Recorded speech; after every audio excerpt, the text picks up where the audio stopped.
హైదరాబాద్లో భద్రతపై పోలీసుల అప్రమత్తత కొనసాగుతోంది. పాత బస్తీ బహదూర్పురా పోలీస్ స్టేషన్ పరిధిలోని హాసన్ నగర్ ప్రాంతంలో 600 మంది పోలీసులతో నిర్బంధ తనిఖీలు నిర్వహించారు. 18 మంది అనుమానితులను అదుపులోకి తీసుకున్నారు. వీరిలో 9 మంది రౌడీ షీటర్లు ఉన్నారని దక్షిణ మండలం డీసీపీ సత్యనారాయణ వెల్లడించారు. సరైన పత్రాలు లేని 47 ద్విచక్ర వాహనాలు, 10 ఆటోలు, 3 కార్లు, 4 వేట కొడవళ్లు, 280 మద్యం బాటిళ్లను స్వాధీనం చేసుకున్నామని తెలిపారు. పశ్చిమ బంగాకు చెందిన 5 నిందితులను అదుపులోకి తీసుకుని విచారిస్తున్నామని డీసీపీ వివరించారు. వీరి వద్ద నుంచి పాత మొబైల్ ఫోన్లు, టిఫిన్ బాక్సులు, వైర్లను స్వాధీనం చేసుకున్నట్లు పేర్కొన్నారు. జంట హత్యల కేసులో నిందితుడిగా ఉన్న రౌడీ షీటర్ మాజీద్ ఇంట్లో తలదాచుకోవడం వెనుక కారణాలపై దృష్టి సారించామన్నారు.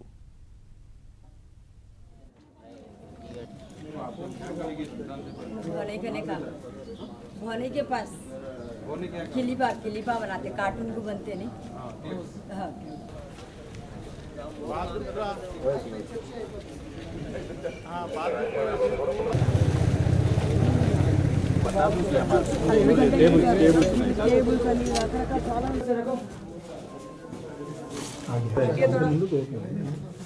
इधर आ जाओ, पीछे आ जाओ।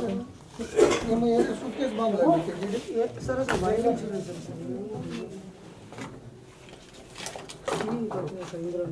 अरे पैसे क्या है? इंद्र की सर क्या करते हैं इधर आप मच्छी पकड़े देने वाला है तो हां वो राइट में होल्डर के पास अंदर आ गया तो भाई इसके टाइम बस कर दे रहा हूं।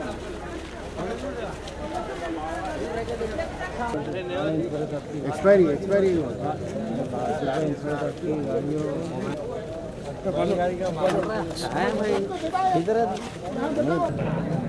कत्त పెట్టుకోండి అబ్బా, మీరు కత్త పెట్టుకోండి.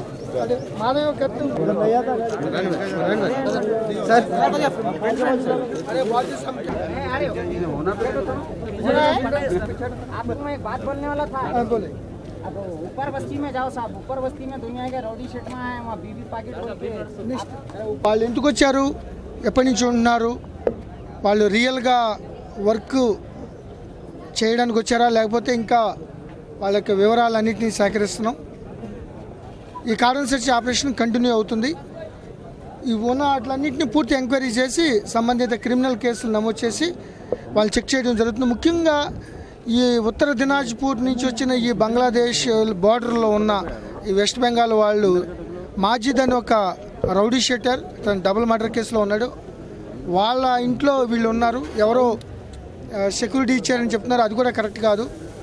సో అందరికీ మేము విజ్ఞప్తి చేసేది ఏంటంటే టెనెంట్ వెరిఫికేషన్.